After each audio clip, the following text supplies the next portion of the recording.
What's up mga repa? Kung hanap niyo yung kwentuhan tungkol sa music, reaksyon sa mga paborito niyong rap battle o gusto lang ng good vibes at tawanan, sakto ang pasok niyo dito sa channel ko. Ako nga pala si Shinichi at welcome sa ating tambayan, ang The Roundup. Ang gagawin natin ngayon ay episode 4 ng The Roundup, no? Sa totoo lang, medyo ayokong i-review itong kanta na to, no? Kasi napakinggan ko na siya ng isang beses at grabe yung ano, yung sakit nung, kanta na 'to. Alam mo na merong hugot talaga na na o may pagmamahal na inilaan si, Apex dito sa kanta na 'to 'no. Sa mga hindi nakakaalam, si Apex ay battle MC sa Flip Top. Huling laban niya sa Flip Top ay 2022 versus Sinyo. Pero lumaban siya uli sa PSP, ang kalaban niya doon ay si Mzite. Yun yung alam kong huling laban niya 'no, yung kay Mzite. Pero kung sa flip top ang usapan, yung kay Sinyo. At alam naman natin 'no na, merong hindi or, merong mga nasabi si, Apex sa round 3 niya kay Sinyo 'no, about sa, flip top, pasugalan, monopolyo, at nadamay dun si, Enigma, which is yung may-ari ng flip top. Sa pagkakataon na 'to, me maraming mga, theory o maraming mga theory o mga sabi-sabi na si Apex daw, ban na sa liga o hindi na siya talaga pinapa-battle ni Enigma o galit sa kanya si Enigma 'no. Pero wala pa namang confirmation yung mga gano'ng bagay 'no. Sa katunayan may mga nababasa pa tayo um, ng mga iba pang mga good news na sinasabi nila na katulad nila Ma'am Nina Sandeas 'no, na sinasabi nila na hindi naman ban si Apex kasi nakakanood nga naman siya ng mga, flip top live event 'no. Um, Totoo naman 'yun kasi nakikita ko naman na nanonood talaga si Apex 'pag merong mga, flip top, events. So, itong papakinggan natin ay, kuwento ni Apex na simula nung, nakilala niya yung, rap at yung, nakilala niya yung rap at yung journey niya sa flip top at kung saan ito natapos 'no. Pero sabi nga nila, ang title ng kanta na 'to ay Tuldok. Pero sabi nga nila hindi naman lahat ng tuldok ay tapos na, 'di ba? Minsan ang kahulugan nito ay may kasunod pa or new beginning, 'di ba? So 'yan, wala na maraming paligoy-ligoy pa 'no. Pero bago tayo magsimula, malaking shoutout nga pala kay Apex, at sa A to Z Clothing, sa Flip Top. Yeah, tignan natin kung, samahan niyo ako pakinggan yung kanta na 'to 'no. Tignan natin kung meron ba tayong mahihimay or, may mapapaliwanag ba tayo na ibang details, dito sa kanta na 'to. Yeah, game.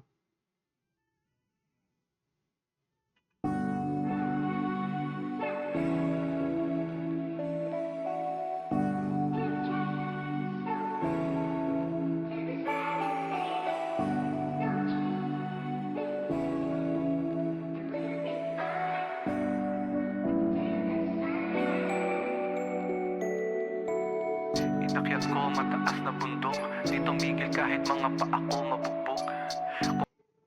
Dun pa lang 'no, alam mo na kaagad. Um, Inakyat ko ang mataas na bundok. Di tumigil kahit mga paa ko mabugbog.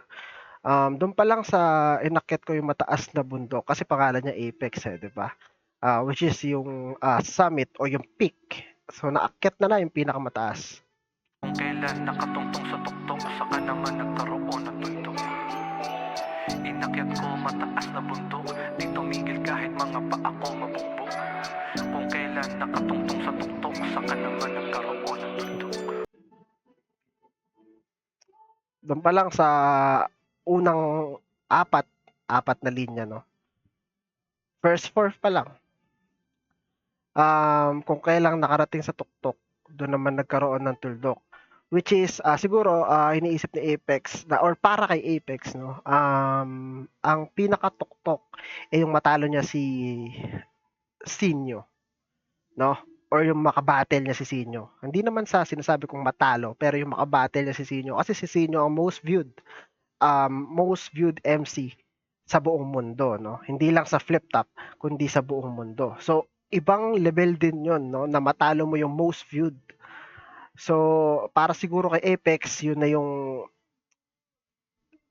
tugatog. Yun na yun para sa kanya, no? Pero, sa kabila nun, pagkatapos ng battle na yun, doon na siya hindi nagkaroon ng laban sa flip top. Doon na nagkaroon ng tuldok. Marami nag-aabang, marami nagtatanong kailan battle, miss ka na namin mang baon. Bago ko sagutin kung bakit ba ganun, ibalik mo na natin sa dating panahon. Estranghero at Ramon, Yausi at Pajuts, Dado versus Looney. Eto snappy na salut hanggang sa maligaw kay Eminem pati kay Juice. Binge watch ng grind time pagkagaling ko ng school. Rekta na kagad sa computer shop, panahong di pa uso yung Google Maps. Sinasoundtrack ng freestyle ni Supernat, ako'y naku. Tagal pa nun. Ang tagal na nun. Ang tagal na nun. Elementary pa lang ako. Napapanood ko na din yun. So, dun din na ano si Apex. Hindi ko alam kung ilang taon na si Apex. Hindi ko alam kung magkasing edad kami. Pero yung mga battles na yun, no, napanood ko na rin siya. Yan yung mga unang laban. Shit. Uli ng rap parang nabubitrap hanggang sa mapanood yung Camel Toe versus Datu. Brand new, ginanap sa Quantum. Acapella parang Dumbfounded versus Tantrum. Tagalog pa kaya yung dating ay naging times 2. Tinignan ko Tama yan, no? Kung fan ka ng battle rap, no? At madalas kang nanonood ng mga foreign battles, tapos malalaman mo na merong battle rap sa Pinas, no?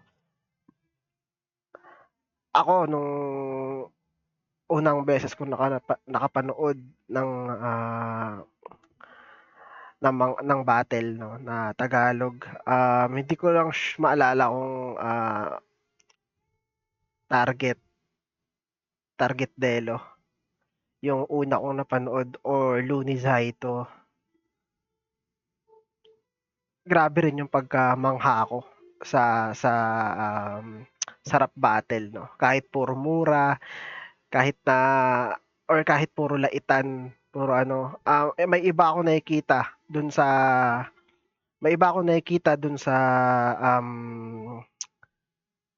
rap battle, no.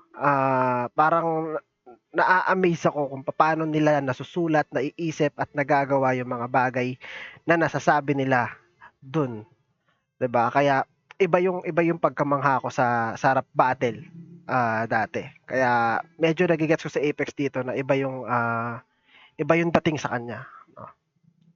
Pero yun nga, kwento to ni Apex. Tignan natin. Pakinggan natin.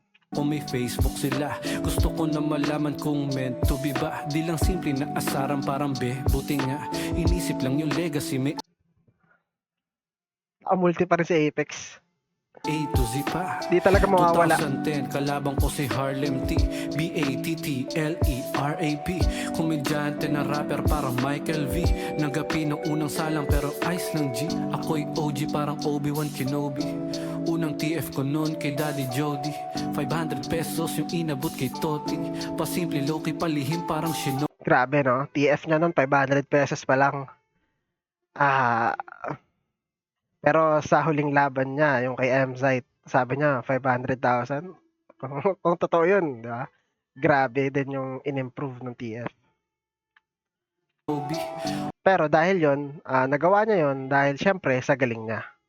Unang laban ko, 17 anyos. Nung natalo, winning streak na pagkatapos. Paano pa pag yung degree ay nairaos? Rap ang pinili, pinag-isipan ng maayos. Diba? Mas pinili niya, kasi si Apex dati nawala, sumakay siya sabi nga na Abra, sakay na siya ng higanteng bangka. Malapit na siyang umalis, sakay ng higanteng bangka sa laban na Tipsy D30 versus Looney Abra na-rebat yun ni Abra, no, na bakit daw di niya kakampi si Apex kasi malapit na siyang umalis sakay ng higanteng bangka. Um, kumbaga, sumampa si Apex, pero mas pinili niya, pagbalik niya, mas pinili niya yung battle rap. Mas pinili niya yung career niya, no? Mas pinili niya maging MC. Pagbaba ng barko, wala nang doubt. Ayun. Nilabanan ko kagad si Brian Lau. Imbis na magtiktik kalawang Ayun, kung di ako nagkakamali or di ako mali ng alala, yung laban ni Apex at ni Smaglas, si Brian Lau kasi Smaglas, ay doon nalaglag si Smag. Yung classic na laglag. Yung hulog ng langit, yun nata yun. mamili ng weak na kalaban. Ang gusto ko pick na agad bakbakan sa south. Nababad ng gusto, lalong pinahusay. Isang 2x2, tatlong isa buhay. Naihanay ako sa mga tunay. Yung bata na nag-solo flight nun sa malugay. Dumaan ng pandemya, handa pa rin gumera. Kaso ba't may hurado na nagpapalitan ng pera? Nag-iba Ito yung kumakalat na, ang daming kumakalat ngayon na mga video na palitan ng pustahan. Palitan ng pera nung quarantine battles, no. Kung di ako nagkakamali, sa vlog, yung ibang video, sa vlog ni Shernan, no. May upload, may naka-upload na ganun. Pero yun nga, dati, kumbaga, nag-iba yung sistema, yun yung sinasabi ni Apex. Kung dati, wala namang pustahan, siguro nung sila pa lang or maliit pa lang yung flip top, no. Wala namang pustahan na nangyayari, wala siyang nakikitang ganun, no. Pero nung nag-quarantine, doon daw. Tignan natin, pakinggan pa natin. ng pandemya, handa pa rin gumera. Kaso ba't may hurado na nagpapalitan ng pera? Nag-iba yung sistema, walang tinatalo. Kayo, ano sa tingin nyo? Mali ba na magkaroon ng pustahan sa isang rap battle? Kasi kung tutuusin,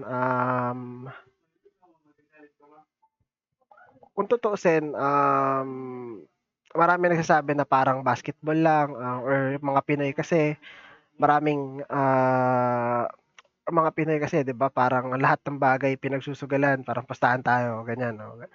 Kon may makita lang sila na kompetisyon, pinagpupustahan nila, no. Pinagpupustahan natin. Hindi ko na rin iaalis yung sarili ko sa mga gano'ng bagay. Pero sa rap battle, ano ba sa tingin niyo? Dapat ba na pinagpupustahan yung rap battle? Or okay lang ba na hindi ko sure kung ano yung pinakaugat nung pustahan. Kasi may sinasabi pa si Apex na kasali mismo kung sino pa yung hurado, sila rin yung mga pumupusta, no? Which is kung ako bilang fan ng Flip Top, no? At syempre, sa tingin ko, kung hurado ka, dapat hindi ka talaga pumupusta, no? Kasi kung dikit yung laban, nung dalawa, makakaapekto yun sa pagdedesisyon mo kasi hurado ka. Or kung may mga tropa ka man na pumupusta, makakaapekto din siya sa desisyon mo bilang battle MC at bilang tao. Inaata to yung liga na kilala ko. Fast forward 2022, laban ko kay Sinyo, ready execute. Yung lugar sobrang grimy, pwede MB shoot. Binuhos ko, walang natira, miskin na residue.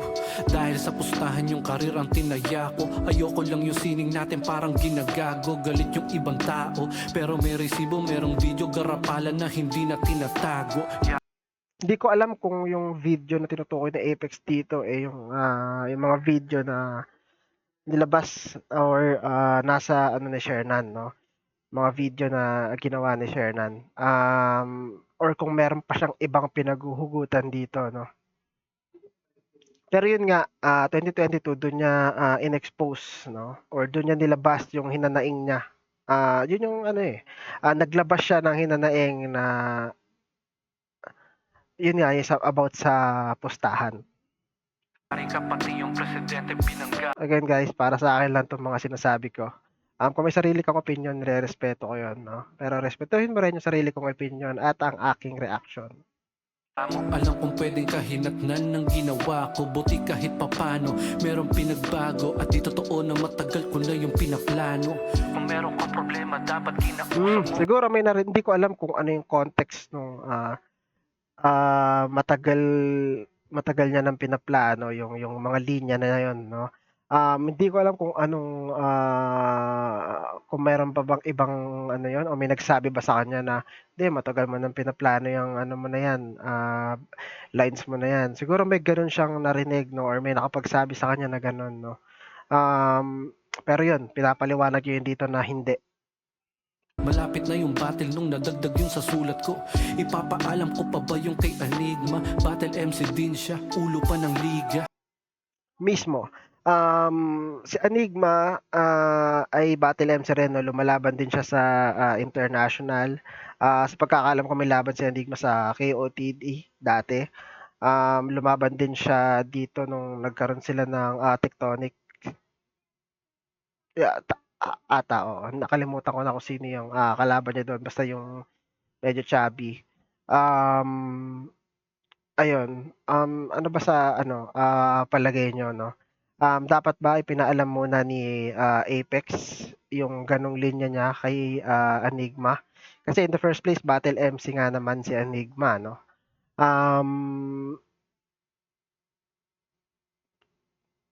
Tama ba na ipaalam niya muna o magpaalam siya na sasabihin niya tong mga to? Kasi hanggang saan nga ba yung limitasyon ng battle rap, no? O meron nga ba talagang limitasyon ng battle rap? Pagkata pagkatapos ba ng battle nyo, tropa pa rin kayo? O hanggang kailan ka magiging battle MC, sabi nga nila, 'di ba? Kapag may nagtatampo na. Hindi ko alam kung nakalimutan ko sinong rapper nagsabi nun, no? Pero ayun, hanggang saan nga ba talaga, no? Ano nga ba yung limit nung rap battle? Kasi kung gano'n, 'di ba dapat may rules? Pakinggan pa natin. Ipapaalam ko pa ba yung kay Enigma? Battle MC din siya, ulo pa ng liga.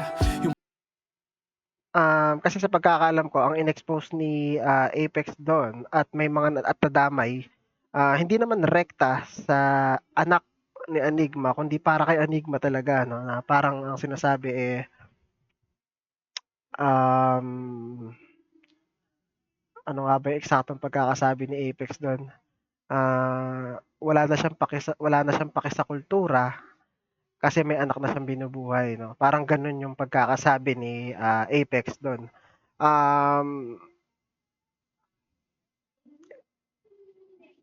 Hindi na inisip ni Apex na masasaktan si Enigma dun sa mga sasabihin niya kasi in the first place, battle MC din si Enigma, no?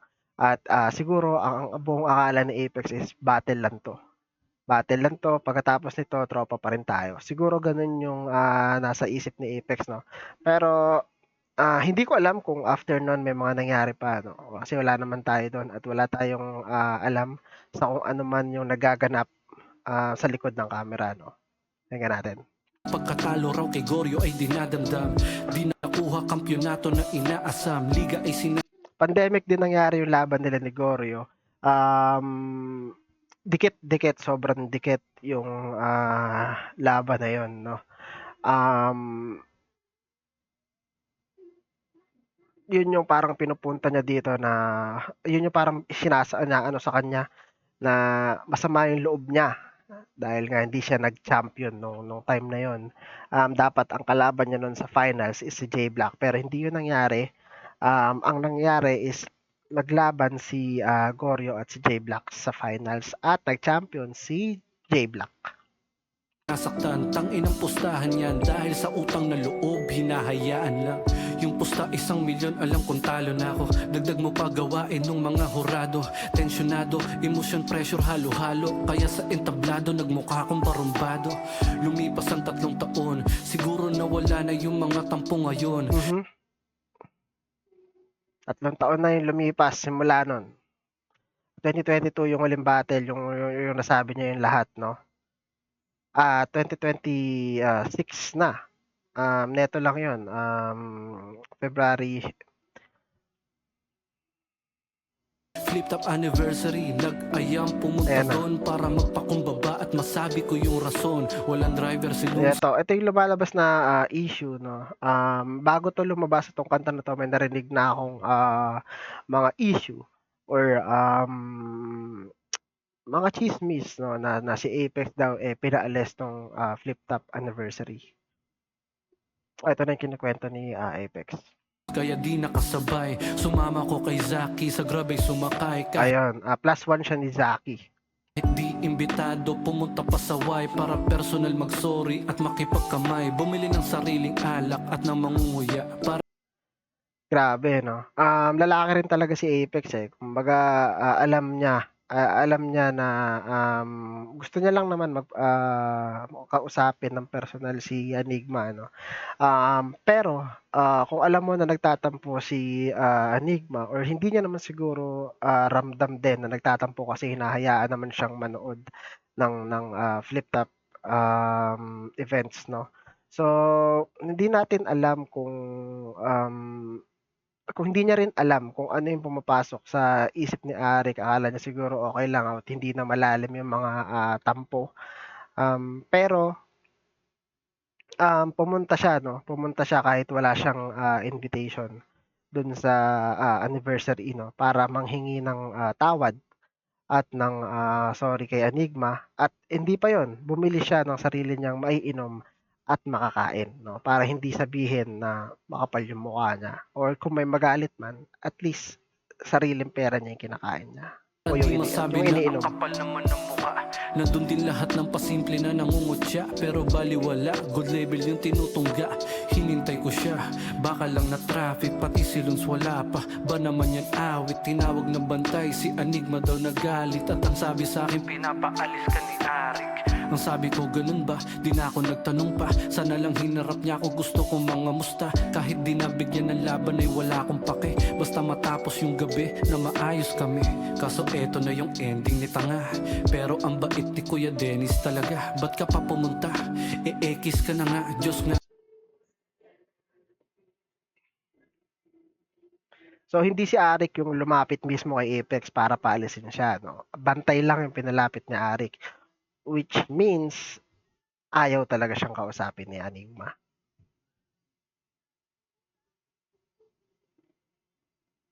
Nandun si Enigma pero ayaw siyang kausapin. Dahil nga, ibang tao yung pinalapit. At hindi si Kuya Dennis ata yung lumapit, no? Kasi sa comment na iniwan ni Apex dito na nakapin, sinasabi niya na hindi si Kuya Kebs ay ayaw gawin sa kanya ni Kuya Kebs na paalisin siya. Nagpapatawad ay 80s ka pala. Tinanggap ko ka. Diyos nga nagpapatawad ay 80s ka pala. Kasi si Enigma 80s to. Alam naman ng karamihan yan. So hindi siya naniniwala sa Diyos. Kahit na masakit, at least malinaw na din ako makakabalik. Na-miss ko yung yanig, pagod at stress lang kung marami. So may magandang ano rin to para kay Apex, no? Kasi syempre doon, nung nangyari yun, after nun, malinaw na sa kanya, no? Na hindi na siya makakabalik. Pwede na siyang mag-move on, no? Yun yung sa tingin kong kaya niya ginawa tong kanta na to kasi gusto niya nang mag-move on.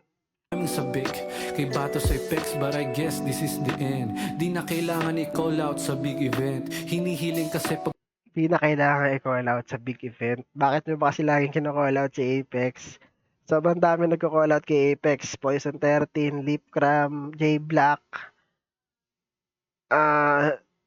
Marami pa. Pero yun yung mga natatandaan ko na mga nag-call out sa kanya, no? buman at hindi bitin. Pag FT alam mong hindi titipirin, kalaban titirisin. Shout out sa mga bago. Pag FT, alam mo, hindi titipirin, no? Um, Siyempre yung laban niya kay Emzite makikita mo naman na parang hindi yun yung 100% na Apex 'no. Di ko alam kung 100% yung kay Sinyo, pero sobrang galing niya dun, sobrang layo ng performance niya kay Sinyo at kay Emzite 'no. Kasi flip top yung kay Sinyo, PSP yung kay Emzite. Kahit mataas yung TF ng, PSP, hindi niya parang tinipid ni Apex yung sulat niya dun at wala siyang gana. Hindi pa bulong, Mindanao, Visayas, pati sa Luzon. Dire-diretso lawag magningas kugon. Nauubos na yung magaling, mali ako dun. Sa mga tagahanga na nanonood sa akin, hinugot nyo ko sa kumunay na malalim. Di ko man matupad na mga bulong sa hangin. Gusto kong malaman yung kayo bumuo sa akin. Sa buhay natin kailangan ng sakripisyo upang marating ang sariling paraiso. Merong dahilan kung bakit natatalisod. May plano ang Diyos kung bakit ka nandirito. Diba? Yun nga sinasabi ko kanina 'no, hindi lahat ng tuldo ay katapusan. Minsan yun ang simula ng yun ang, ibig sabihin ng bagong simula 'no. So ito na, sa tingin ko talaga itong kanta na 'to ay para maka-move on na si Apex. Pasensya na kahit hilutin ko kapos. Eto na yung huling minuto ko tapos. Salamat Arik, ang buti mo na boss. Salamat Flip Top, mi ultimo adios. Salamat Flip Top, mi ultimo adios.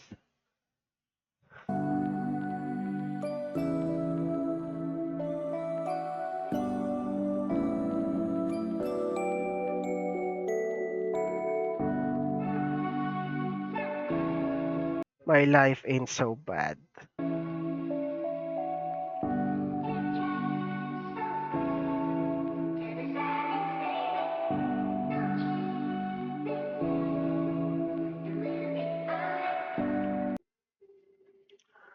So dun na nagtatapos yung, tuldok 'no.